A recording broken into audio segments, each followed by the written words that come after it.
Another mystery solved. Less than an hour ago, we finally learned who began funding of that Trump dossier here in Washington. An amazing and maybe not surprising tale. We'll tell you in a minute. But first, the avalanche of propaganda continues here. You can tell when the Democratic Party's PR apparatus believes it has come up with an especially effective talking point, because suddenly you hear the exact same phrase from the lips of every media-savvy congressman and cable news hack on television, including on this show. The latest, you might have noticed, we certainly have, is opposition research. That's what Democrats are now calling the Trump dossier, that collection of lurid, unverified allegations that in some cases appears to have come straight from the Kremlin. Last month, Democrats told us that dossier was evidence of treason. It was grounds for impeachment. Well, now that it turns out that Hillary and the DNC paid for it, the whole thing is being written off as merely opposition research. Totally routine, no big deal. Move along, nothing to see here. Come on, why are you so uptight? We've heard the story 1,000 times. Right, not so fast. In fact, the Trump dossier is far from just opposition research. For almost a year, it has been the linchpin in a remarkable effort to overturn last year's election results. Information in that dossier, which in retrospect looks, frankly, very much like disinformation, flowed from Russia to the Hillary Clinton campaign and the headquarters of the Democratic Party. From there, it somehow made its way throughout the Obama administration to the FBI and various other law enforcement agencies and intel agencies as well. The Obama administration used the dossier's allegations to justify spying efforts against American citizens, including Trump associates. In other words, the entire investigation into Russia and Russia collusion, the one that has stalled our government and changed our foreign policy, all of it grows from the now discredited Trump dossier. It's hardly just a piece of opposition research. It's a history-changing document, and apparently a fraudulent one. So it's no wonder so many people are now lying about it. Maggie Haberman and Ken Vogel, the New York Times, report that Democratic officials repeatedly lied to them for more than a year, claiming they had nothing to do with the dossier. Neither the Hillary Clinton campaign nor the DNC reported their payments to the firm that compiled it, as they were required to do by law.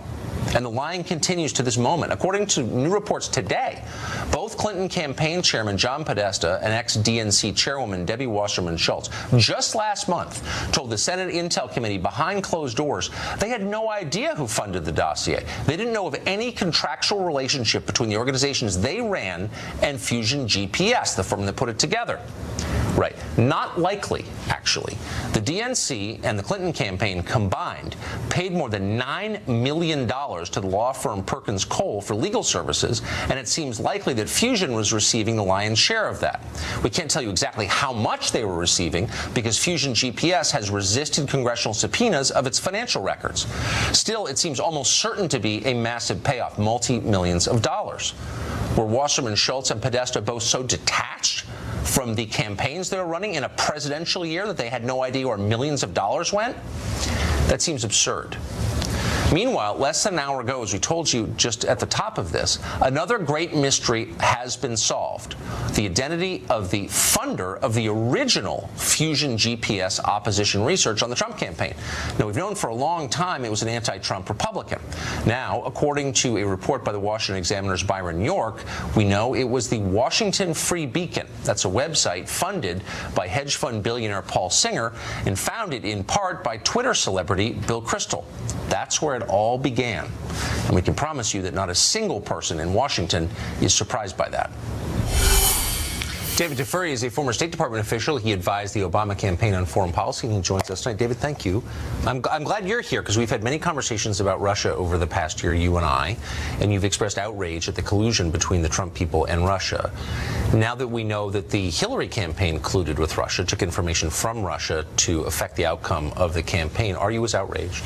First of all, I never expressed outrage that there was collusion. I expressed outrage that Russia interfered in our election, which all of our intelligence agencies agree to. And I said that needs to be investigated. And if there is collusion, that's a very serious crime by the Trump campaign. So we know that the Russians gave information through a couple of cutouts to the Hillary campaign and the Democratic National Committee to influence the election. So how is that different from what you just said? That's not what happened. Oh, how is that not what happened? The news that we learned this week is that Hillary Clinton funded Fusion GPS. But we already knew that a Democratic ally had funded it. That came out in October 2016. If you look at the Mother Jones article, which first published these allegations, it was clear then that a Democratic ally had funded this. So we just now know which ally, and it was the Hillary Clinton campaign. But what you're doing is tracing the genesis of the story. I'm asking you a factual question about what happened.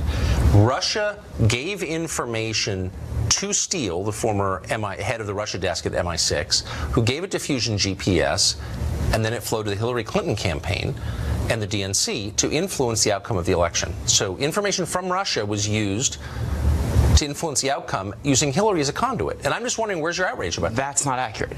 Well, how is that inaccurate exactly? Steele was hired to do opposition research. And as part of the opposition research, he talked to lots of people, not just Russians. He talked to people in Europe. He talked to people in the U.S. I'm certain he found sources, which is what good intelligence agents do. So some of his sources were Russian. No, some of his sources were Russian sources. Okay, but I didn't say every. No, but I didn't say every source was Russian. I'm merely saying what we know from the public record and what the committee is in the process of learning is that information from the Russians, and that would be people associated with the Kremlin, the Russian government, found its way to the Clinton campaign. They paid for that information, and it was designed to influence the outcome of the election. So look, I'm just holding you to the standard that you set when you said this is undermining American democracy. This is hacking of an election. Why is it not the case here? Everyone should read the Steele dossier, and you will see there were many sources in the Steele dossier. But that was one of them. Not just Russians. Well, but, yes, but I'm Russians. Not saying that it was the only one. But also people like Carter Page, who worked for Trump, was a source. I got it. His lawyer Cohen was a source. You're obscuring the point, and I think our viewers know that you're obscuring the point, and I think that you know that you're obscuring the point. Look, if it's wrong for one side to do it, it is wrong for any side to do it. You have evidence here that it happened on the Democratic side. There is no evidence that the Republican side did it. If there is, I will denounce it along with you. You're equating two things that are not equal. It is not wrong for opposition research to be conducted and for some of the sources to be Russian. To be the Russian government. So it's not, you don't have a problem with that. If the suspicion is that Trump engaged in collusion with the Russians. Now, let's remember one important thing. Wait a second. Tell me, just really quick. Why did Hillary not engage? I mean, it's an honest question. Why, given what we know now, that apparently the Hillary campaign and the DNC working for the Hillary campaign gave millions of dollars to get information from the Russians, how are they not colluding with the Russians? I'm missing this. I'm slow. There's no news that suggests they gave money to the Russians. They gave money to a British former intelligence agent who went around and collected information and paid money from the Russians. We don't know that yet. We don't know what he did. Now, but let me make one important point. But you don't seem that interested in finding out. Why do we have a special counsel investigation? We have a special counsel investigation because Trump fired the FBI director Comey. He fired the FBI director Comey because he was so worried about these allegations. I think you're missing a few steps, and here's the key step you're missing, is that the investigation already begun. The Justice Department began investigating the ties between the Trump campaign and... But we got a special counsel investigation. Why did they do when Trump fired Comey, correct? I've been here the whole time, but the investigation was underway, and it was underway in part because of material gleaned from the Trump dossier paid for by the Hillary campaign. It's a really simple question. Well, does it bother you? You're wrong. There were lots of reasons why the FBI started investigating. I said in part, including they had surveillance. They've said this. They had surveillance of Trump campaign officials talking to Russians. I got it. Does it bother you? But that's also why they opened an investigation. They didn't just open an investigation. You can't have a conversation with someone who's shouting. So I'm going to lower my voice. I hope you'll do the same. We know because it has been publicly reported that the head of the FBI, Jim Comey, tried to add the Trump dossier to the January intel report from the intelligence community showing that Russia interfered in our election. So this report played a pivotal role in the investigations we're now living through. And I'm asking you a simple question. Does it bother you that a campaign document, opposition research, wound up circulating through the Obama administration, through law enforcement and intelligence agencies? How the hell did that happen? But Tucker, you're trying to argue that all roads lead back to the Steele dossier, and that's not correct. For instance, the January intelligence report that came from our CIA, our FBI, from our State Department, that was based on their review of what happened in our campaign and their review of the data and the stealing of data from the DNC. You and the lunatic congressman we had on last night have convinced me. You guys know that there's no answer to these questions, and so you're filibustering. That's why we have a special counsel. The special counsel will find the answers, and you should support that. This is hurting. This is really hurting. You just proved that because you're a reasonable guy, but you're acting in an unreasonable manner, which suggests that you know this is bad. It's bad, David. We're going to find out. Thank you. Thanks, Tucker. Jonathan Turley is a law professor at George Washington University Law School, a cool head, not a right-winger, been around a long time, and I wanted you to come on to assess coolly, logically, the legal exposure potentially from this story. Well, there's considerable exposure. You know, the interesting thing about the original Russian collusion argument is that colluding with Russians is not a crime under the criminal code. There's no such crime. There's conspiracy, but the question is conspiracy to do what? The case, I've been saying this, many people have been saying this, for actual crime is actually getting weaker by the day. There's really not much evidence to suggest an actual federal crime. You know, you compare it to this, there is a basis for a criminal charge if these allegations are proven. Now, you have the Uranium One deal, which is a pay-for-play allegation. That's a serious crime. The Clintons could very well show that there was no relationship between the $500,000 that went to Bill Clinton and what the the State Department did. But that is a classic criminal allegation if it were to be proven. With regard to the Fusion GPS and the dossier, there are issues there, particularly if people lie to investigators, either congressional or federal. That's the type of crime that gets charged in D.C. It's not. So the very specific, I think what you're referring to is what apparently happened last month before the Senate committee investigating this, where John Podesta, the former chairman of Hillary's campaign, Debbie Wasserman Schultz, the former head of the Democratic Party, were asked directly, did you pay for this? Did money from your coffers wind up at Fusion GPS? And both said no. That's right. And one of the people in the most precarious position is this attorney, Mark Elias, who was the general counsel of the campaign. The New York Times reporters, two of them, have accused him of expressly saying there was no relationship at all with the Clinton campaign or the DNC and the dossier. He was also sitting next to John Podesta with congressional investigators when Podesta made the same denial. And that gets you into very difficult area of what's called 18 U.S.C. 1001. That's when false statements are given to federal investigators. And that has to be a concern. Doesn't mean that that crime occurred, but it's an obvious concern. Can you think of an alternative explanation? I mean, I will just take off the table the idea that the head of the campaign and the head of the party didn't know about millions being spent on opposition research. That's not a credible claim. Is there some other way they could explain their behavior before that committee? Well, that's what the investigators really have to look at. I mean, it's hard to argue that this isn't appropriate for investigation. There's serious questions here. It doesn't mean there's crimes, but there's serious questions.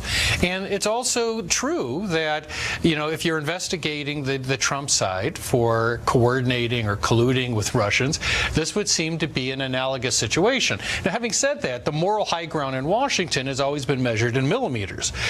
So, you know, I'm not too sure I'm going to cast aspersions or congratulations on either side. But that's always a safe bet, but yeah. So, but there are serious criminal allegations here that could potentially be moved on. So I think that both sides need to acknowledge that many people felt that after Comey was fired, there was a legitimate basis for the special counsel investigation. It's hard to deny that there's legitimate basis for the congressional investigation into Uranium One, into the dossier, to find out what these facts are. And if people lied in the course of that, that's the type of crime people get indicted for in Washington. So the neocons in D.C. hated Trump.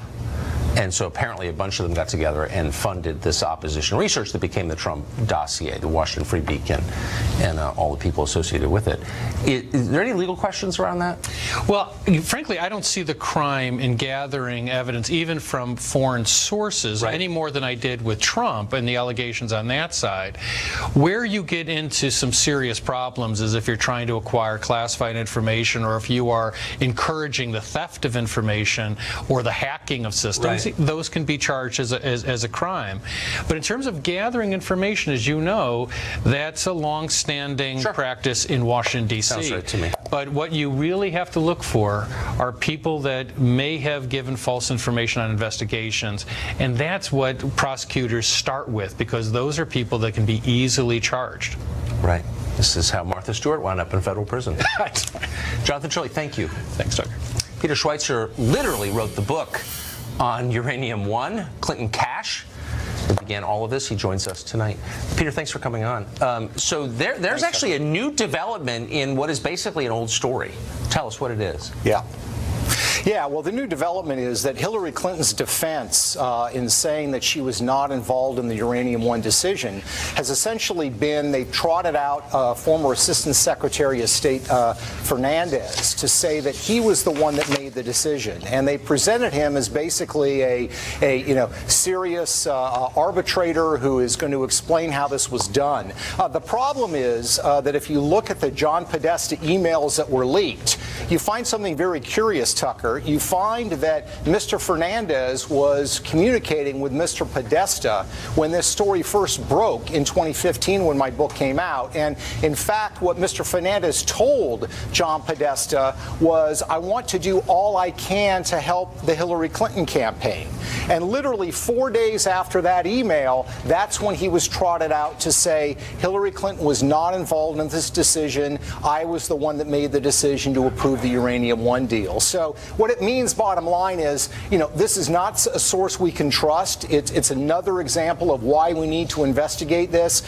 We simply can't take his word for it, and we certainly can't take Hillary Clinton's word for it. Well, it also suggests that they knew exactly how this would be perceived from the outside. So her husband had taken this $500,000 speaking fee. Their family foundation had taken about $145 million from board members of Uranium One.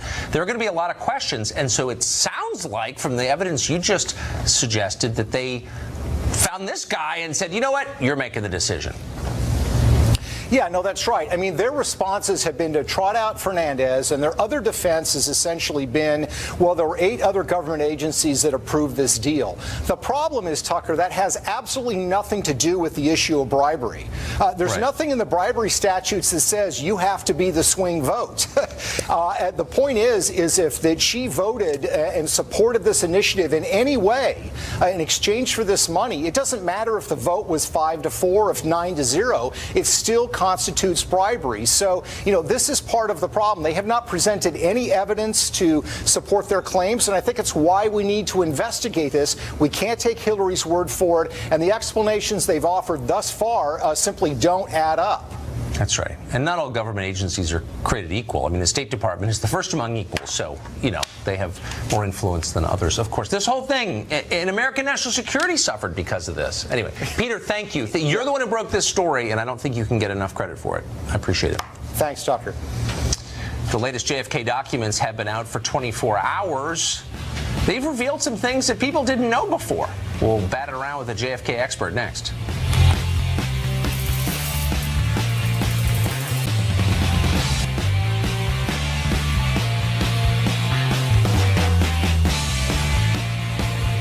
Almost 3,000 documents related to the Kennedy assassination were released last night. Some were deliberately withheld yet again 54 years later, as the CIA and other unnamed agencies seek redactions because you're not allowed to see it. In other words, it's enough fuel for conspiracy theorists to go another 50 years or so. What have we learned in the last 24 hours? Larry Sabato is a professor at the University of Virginia. He runs the Center for Politics. He's an expert on Kennedy and the assassination. He joins us tonight. So, Larry, whenever you talk about this, you don't want to seem like a nutcase or anything. On the other hand, Bobby Kennedy, the then Attorney General, it has now been shown, believed his first reaction was the CIA did this. I'm not saying they did, but I am saying, he thought it was possible. So have we gotten any closer to what happened with these documents? No, at least not the ones I've read, Tucker. Remember, there are Right. tens and tens of thousands of pages. We're just now skimming them and using some great student resources. I think you know how good the students are at the University Yes, of I Virginia. do. You know some of them. So we're looking for new material. We found some nuggets that are very, very interesting, but I don't think it's changing the course of history. It isn't rewriting the Warren Commission. It isn't changing the general thrust of the evaluation of this assassination over many, many years. Well, so what have we learned? Well, I'll give you a couple of examples. I've tried to understand Lee Harvey Oswald. I've Right. read a great deal about him. You know, he was young, he was a misfit, some might say a sociopath, very strange guy who would defect to the Soviet Union That's right. in those days from the United States. And then he got to come back, amazingly, went right to work really for Fidel Castro. So this is an unusual fellow. But one thing I never understood was that, until I read something in that file, he had murder on his mind for a long time. One of his associates in the military reported shortly after Eisenhower began his second term that Lee Harvey Oswald said he wanted to kill Dwight Eisenhower because he was part of the oppressive class, killing the poor people. We know as well that during his when he came back to the United States, he told his wife and convinced her at one point that he was preparing to kill former Vice President Richard Nixon on a Texas trip. Yes, on a Texas trip. Turned out he was using that to abuse his wife, Tucker. The Vice President wasn't coming at the time that Lee Harvey Oswald told his wife he was. He never had the opportunity. Then he nearly killed General Edwin Walker. It was an inch difference. He shot at him, nearly killed him. We know what happened on November 22nd. This guy had murder on his mind for years, and he finally acted on it. Let me ask you quickly, there's evidence that a British newspaper, or the FBI anyway, believed that a British newspaper received a call less than an hour before the assassination saying, call the U.S. Embassy, something terrible is about to happen in America. Is that a credible account, do you think? Yes, it is. In fact, today I had a lot of experiences with British TV. They were fascinated with this document. They were focusing on it. What convinced me was not simply the account by the reporter. It was that we've now learned MI5, British intelligence, essentially validated this claim and believed the reporter, did pretty extensive research into it. They were never able to identify the person who made the call. But 25 minutes before President Kennedy was assassinated, this reporter in the Cambridge News, remember Cambridge was a nest of communist spies for decades, and they know 25 minutes before this person said to the reporter, you'd better call the U.S. Embassy, there's big news coming out of the United States. Now look, maybe it was a coincidence, maybe it was a crank call, but I'll tell you, it's one of the most incredible coincidences in history. It's unbelievable. Larry Sabato, that was really interesting. Thank you for that. Thank you, Tucker. Thanks a lot. Hollywood attorney Lisa Bloom made her career acting as the supposed champion of victims of sexism. But that's not at all what she was. Tonight, additional evidence she worked to discredit victims of sexual harassment, specifically those harassed by Harvey Weinstein, and she did it for pay. We've got details next.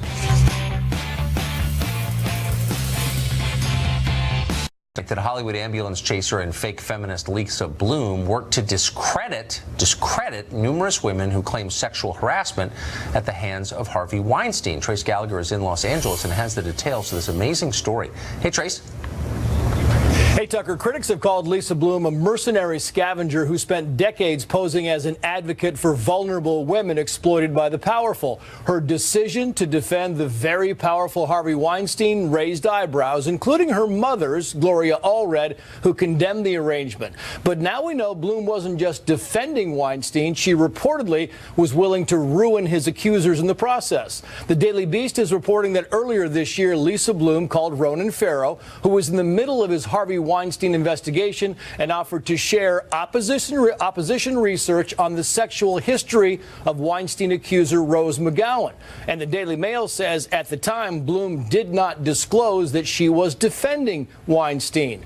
Other reports say Bloom also investigated compromising information on an Italian model who not only accused Weinstein of assault, but helped New York police get an audio tape of Weinstein admitting assault.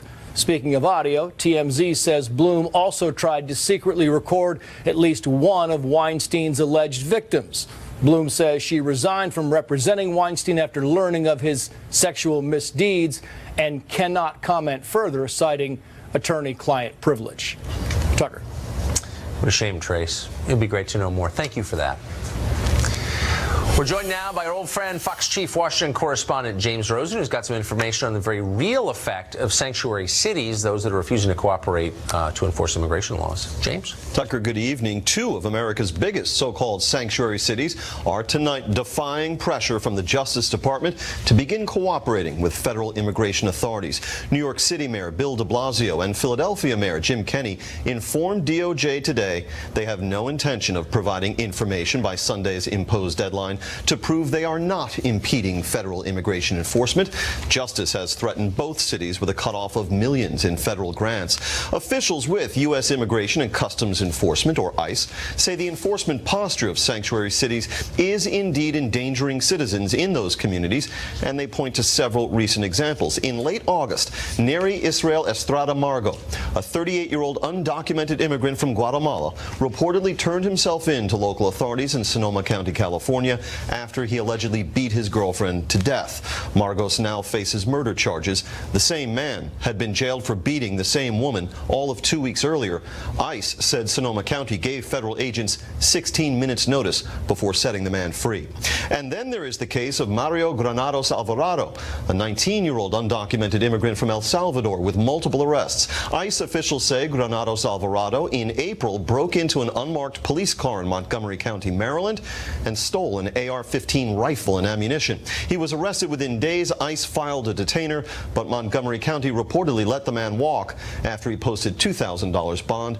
He was later arrested, Tucker, by ICE agents again. It's amazing. It's amazing to see the details of this. Normally we speak only in terms of broad slogans. Thank you, James, for that. You bet. Fascinating. Nicole Malliotakis is the Republican who is challenging Bill de Blasio in the mayor's race this year. She says in the past 4 years, Mayor de Blasio has effectively put the city up for sale. Nicole Malliotakis joins us tonight. Nicole, thanks a lot for coming on. Thank you. So can you be more specific in your allegations against Mayor de Blasio?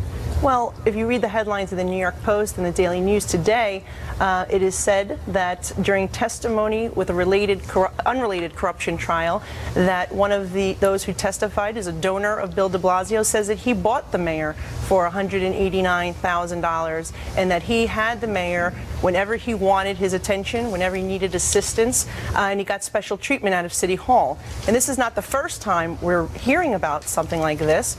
We see here in New York City where property is being leased off to developers who are building luxury condos, and those developers either bundled tens of thousands of dollars for the mayor, or they're lobbyists who have bundled tens of thousands of dollars for the mayor and have also seen projects such as a deed restriction lifted from a healthcare facility in Lower East Side of Manhattan. None of that is surprising to people familiar with New York, but it's upsetting nonetheless. I wonder, I've worked around in New York on and off for many years, and I wonder if you've noticed what I have, which is that there are thousands and thousands and thousands of people living on the street in New York, more people living on the street than I've ever seen in decades. Is this partly due to the mayor's policies? I didn't notice this before, and what would you do about it? It is partly due to his policies, diminishing policies that were put in place by the previous mayors. The mayor has basically ignored the city of New York, and we have seen a decline in the quality of life with homelessness, with a transit crisis. The mayor is out campaigning with Elizabeth Warren. He has Bernie Sanders coming to town on Monday. He clearly has an agenda to run nationally for president of the United States, and at the same time, the people of New York City are suffering. And my plans to tackle homelessness and mental illness are on my website at nm2017.com. But we got to get serious about the issues that are plaguing this city. The people of New York deserve better. We are being asked to shell out a tremendous amount of money in taxes, property taxes in particular. Even he's benefiting from the system here in New York, where his district pays the least effective property tax rate. So he and his millionaire friends and donors are getting a lot in terms of benefits, and the people of New York City continue to struggle paying more taxes and not getting results. Here's my confusion quickly, is that private sector businesses in New York despise de Blasio, he despises them. Are they behind you completely? They seem very passive in the face of de Blasio, like there's really nothing we can do. Have they swung behind your campaign to unseat this guy? We're getting a lot of support, and every day, the more he opens his mouth and revelations like pay to play come, we are getting more support from around the country. We can defeat Bill de Blasio November 7th. We need the help from around the country to stop his national agenda, which is very dangerous to our city and the nation as well. It seems that. Well, I hate to say I don't want to be partisan. I agree with you, Nicole. Thanks for coming on tonight. Thank you. Good to see you. Well, an FBI agent infiltrated terror groups over a period of years. They believed he was one of them. An amazing life in the shadows. He joins us next to tell us what he saw.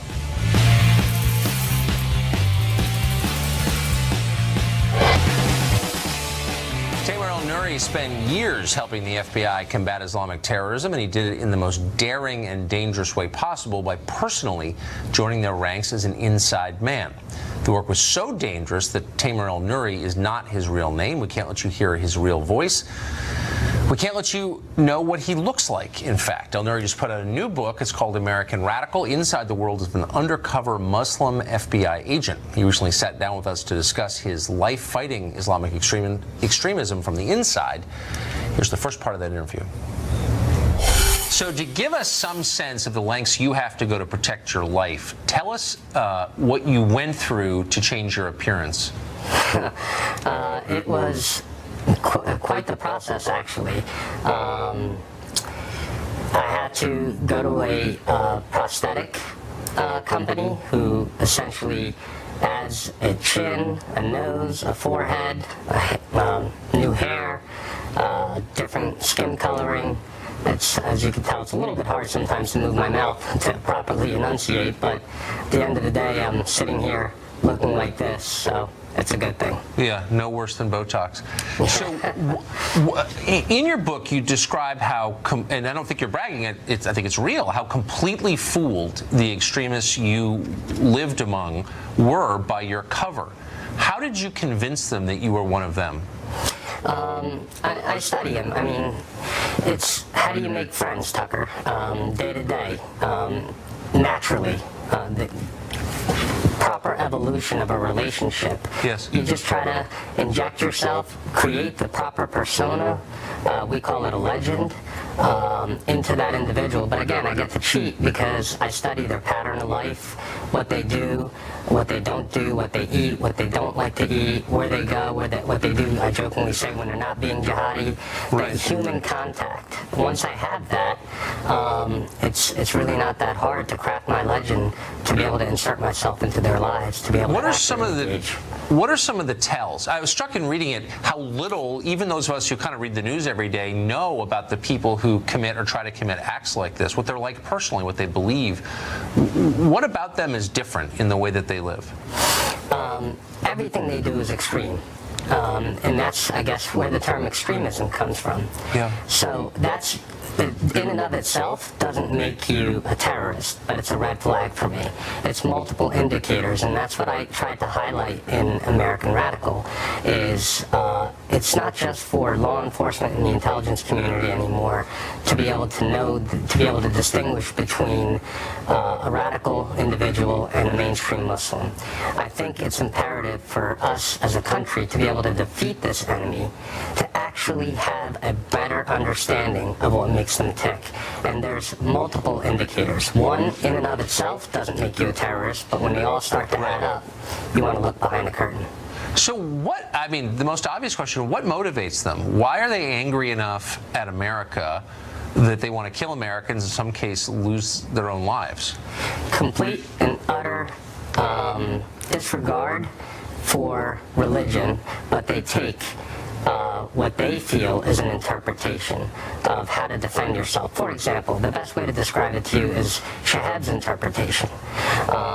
Every major religious text, Tucker, has ways to defend yourself and so on and so forth, and sometimes those wording can obviously be harsh, for lack of a better term. But they take it and they would say, for example, that Shahab says that every taxpayer in the United States is supporting a government that's occupying Muslim lands. And these governments are suppressing the proper military, so they can't defend themselves with a proper military force. So this is the only way to defeat them, is with terrorism. Strike from within, because they view it as a tool of war. It's an absolute desecration. It's not the proper interpretation of any religion, let alone Islam.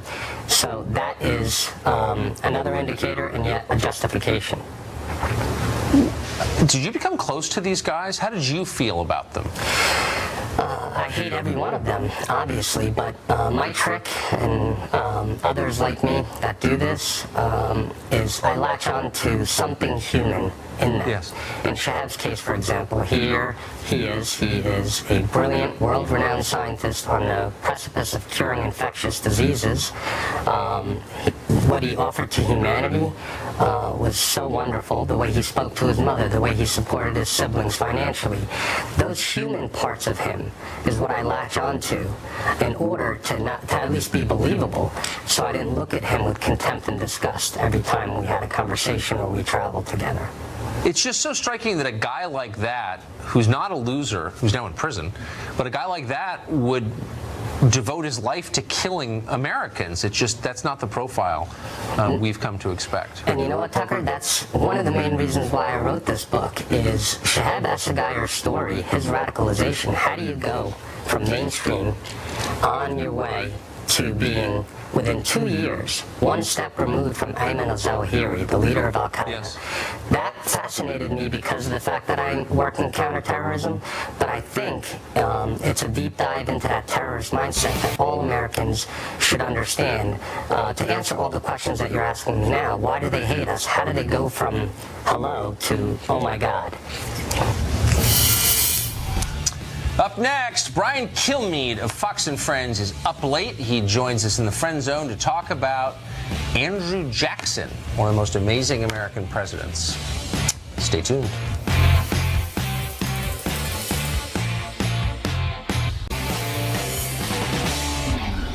Time now for the Friend Zone, an irregular but beloved segment where we invite one of our friends from here at Fox onto the show. Brian Kilmeade, one of our all-time favorites, hosts Fox & Friends by day, early in the morning.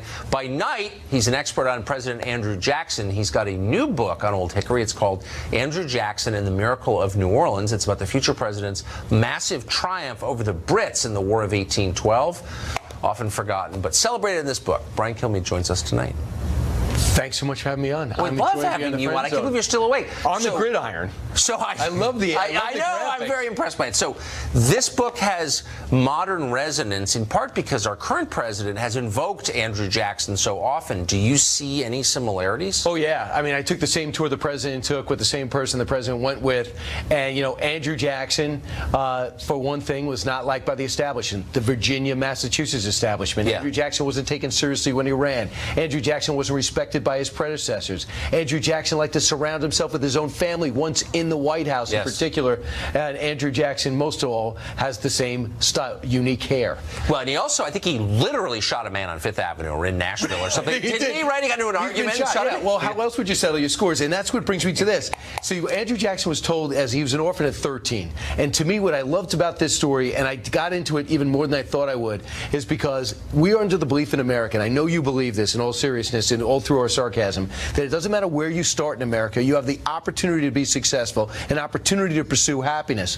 He's at 13 years old, fighting in a war, loses his two older brothers. His dad died before he was born, and his mom goes to earn some money. He finds out his mom's dead because her stuff arrives in the house in a trunk. The guy never had a present, celebrated Christmas or a birthday. He was literally raised by his town. He was determined to matter, not to be a criminal, not to use it as an excuse. And he works his way up, becomes a lawyer, a congressman, a senator, senator, a judge, an attorney general, a militia general, wins the biggest battle maybe in American history, and then becomes a two-term president. That is an American story.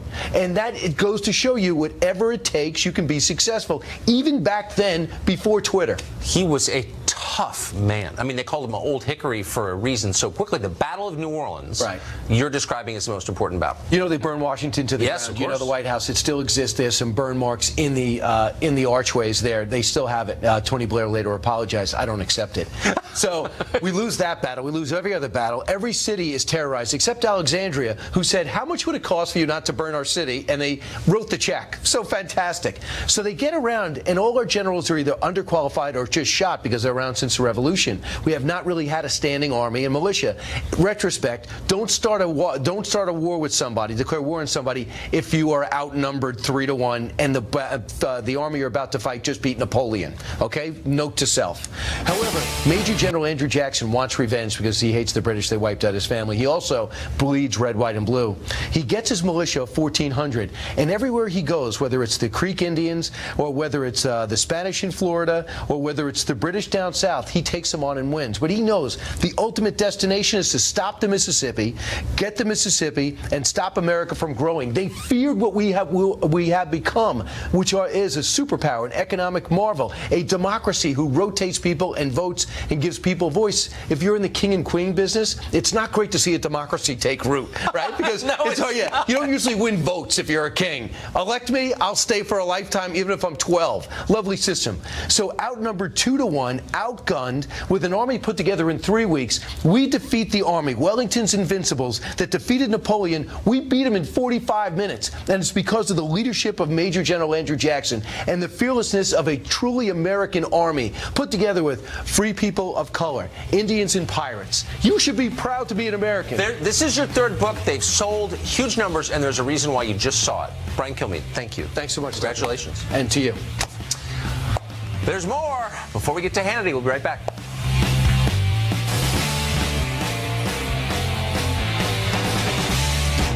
That's it for us tonight and for the week. We'll be back Monday at 8, the show that's the sworn enemy of lying, pomposity, smugness, and groupthink.